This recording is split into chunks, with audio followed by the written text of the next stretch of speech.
So today is Sunday, and that only means one thing: pasta. So today we're going to make our meatballs. And in my meatballs, I have here 2.5 pounds of, it's a combination of veal, pork, and beef.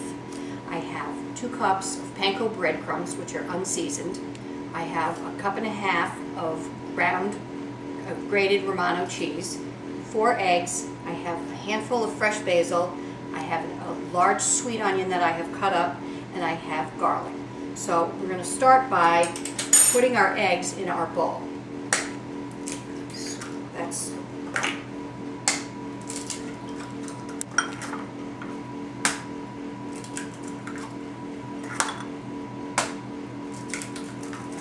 we're going to mix that together.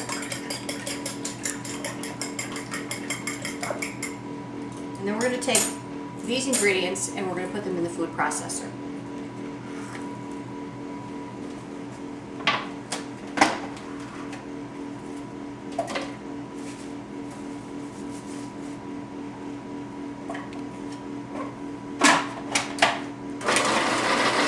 Give them a quick chop.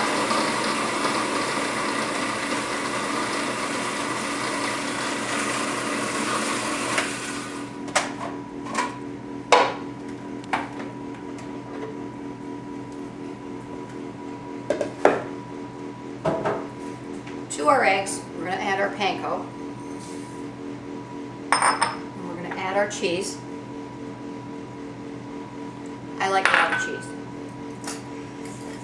And we're going to mix these together.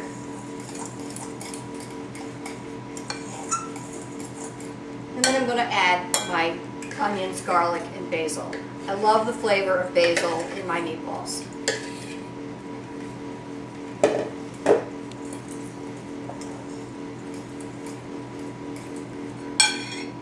Pinch of salt, maybe about a teaspoon, and a little bit of pepper.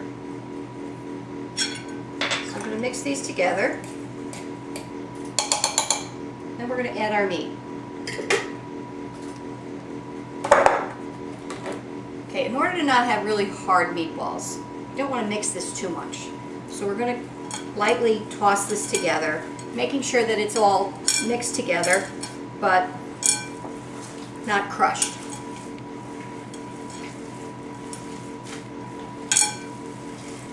Every time I make these meatballs, they barely are out of the oven, and my husband has already eaten half of them. So we'll see what happens today.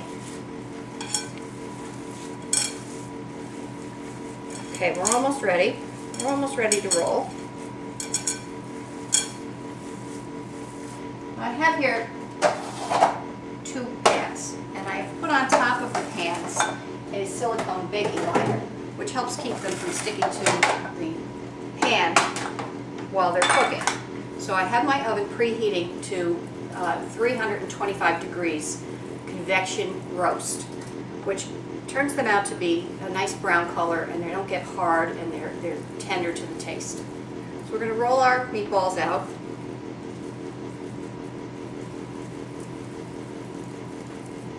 Handful, medium-sized meatball. You can make them larger, you can make them smaller if you want, but I like this size because then you can make meatball sandwiches. I put them on my pizza, I put them in my sauce. So this is a versatile little meal. Okay, so I've rolled up all my meatballs. I'm going to sprinkle them with a little bit of olive oil just to give them a little extra flavor, and then we're just going to pop them in the oven. We're going to they're going to cook for about between 30 and 40 minutes. We'll keep an eye on them. When they get to be a nice golden color, we're going to take them out.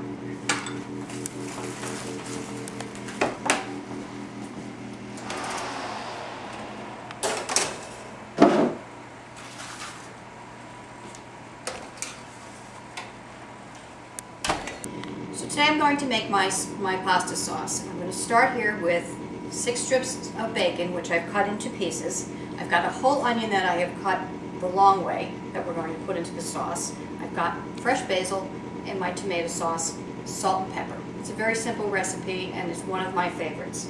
So we're going to put some olive oil, a couple of tablespoons of olive oil into our pan.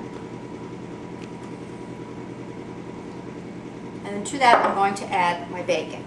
Now, I've used pancetta in the past. I'm using regular bacon today because that's what I have. So we're going to cook the bacon down for a couple of minutes, and when the bacon starts to get to be a little bit on the crispy side, we're going to add our onion. Now this onion I have cut halfway, so I'm going to salt both sides of this onion. By salting the onion, it makes it tender and it brings out the flavor. It makes it softer. So our bacon is cooking.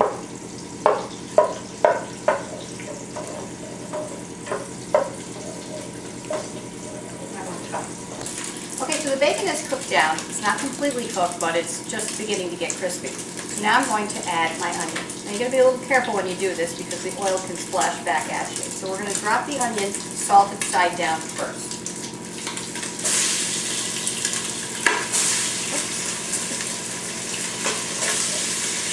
We're going to let the onion cook for a minute or so. And then we're going to turn it over so that the other side gets a chance to cook as well.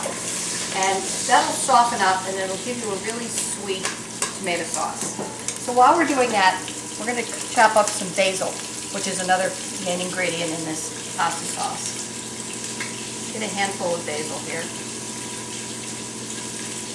Now I also keep this in my freezer. This is frozen basil that you can find in a lot of grocery stores. And if you can't find basil, fresh basil one day, I always know that I have this in my freezer. And it's very good, and you can't really tell the difference. So I'm going to roll up my basil, and I'm going to cut off the ends, and then I'm going to cut them into small little ribbons.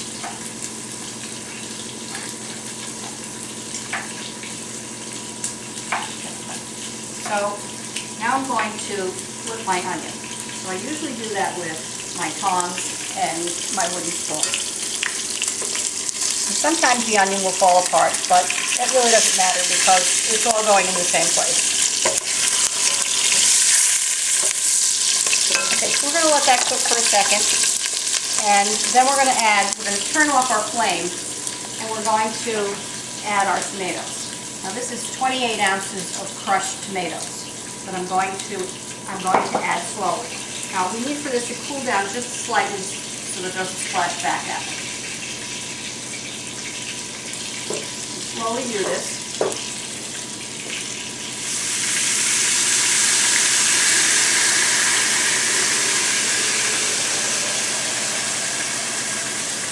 Okay, so our tomatoes are in. I have the flame off. I'm going to mix it together.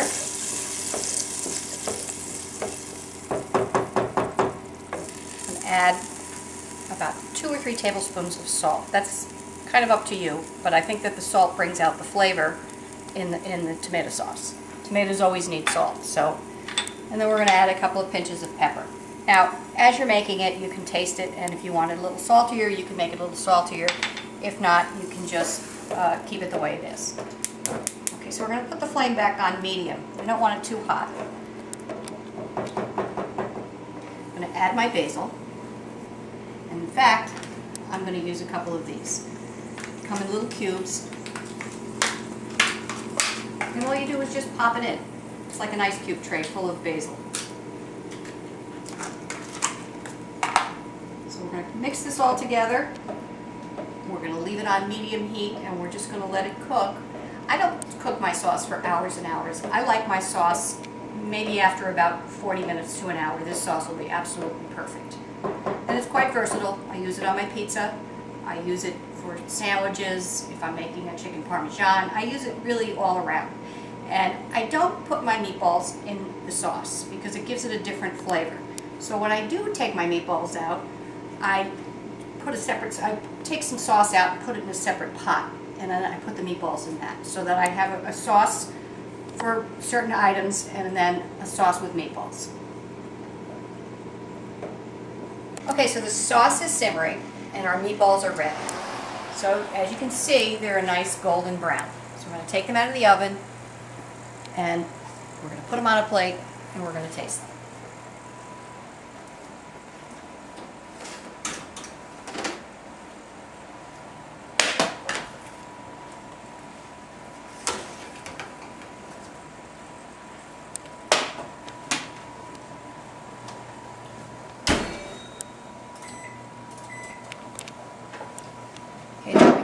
them on these pans, they're easy to get the meatballs off. They don't stick. They just all slide around.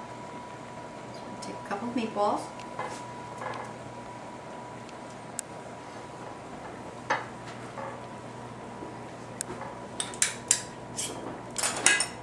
A little bit of sauce.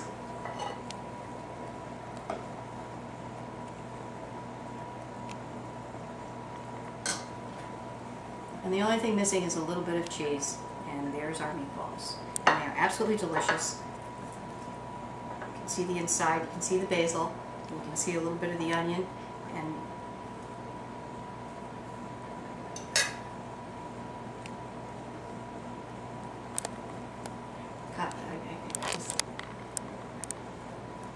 okay, so here's my finished product. I've put my pasta sauce on them, and I'm going to taste them. Perfect.